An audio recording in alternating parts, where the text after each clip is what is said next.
அஸ்ஸலாமு அலைக்கும். இது வந்து கொண்டக்கடலை புளிக்குழம்பு. கொண்டக்கடலையோட வேக வச்சுருக்கிறேன். கொண்டக்கடலை வேக வச்சு அதில் வந்து மிளகாத்தூள், மஞ்சத்தூள், மல்லித்தூள்.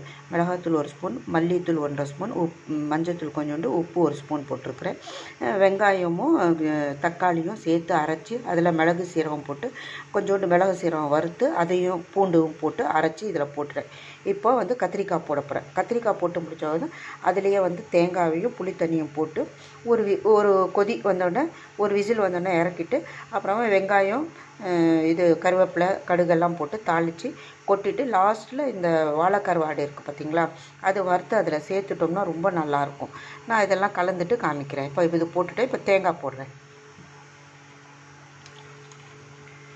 இதிலே புளியும் கரைச்சி வச்சுருக்க புளியும் ஊற்றிடலாம்.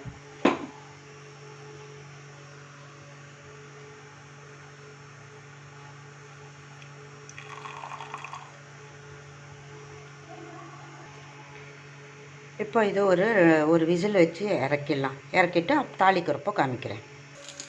இப்போ இதை கடுகு போட்டு தாளித்து கொட்டிடலாம். இந்த வெங்காயம் அரிஞ்சு வச்சுருக்கிறேன், இதையும் கொட்டிடலாம்.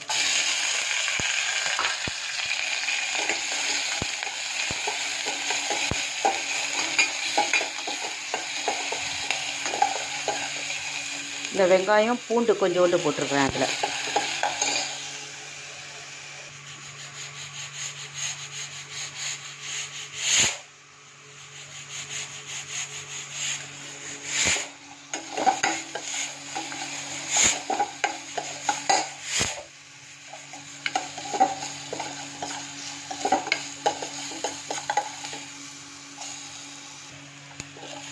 இந்த மாதிரி நல்லா பொன்னிறமாக வந்துடணும். இது பாருங்கள் எவ்வளோ அழகாக வந்திருக்கு. இதை இப்போ அந்த விசில் வந்துருச்சு. அதையும் விசில் கொஞ்சம் இறங்கினோன்னே அந்த இது கொண்டக்கடலையை எடுத்து இதில் கொட்டிடலாம். அப்புறமா வாழைக்கருவாடு வறுத்து லாஸ்ட்டில் நம்ம கொட்டுறப்போ காமிக்கிறேன் அதையும். இப்போ ஆயிடுச்சு இது கொண்டக்கடலை குழம்பு.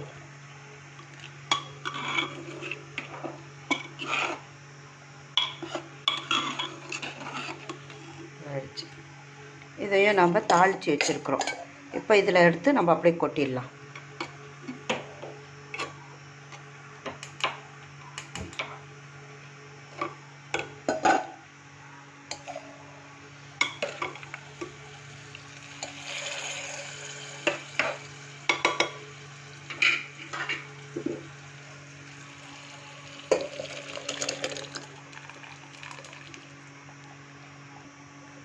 அவ்வளோதான், முடிஞ்சிடுச்சு கொண்டக்கடலை.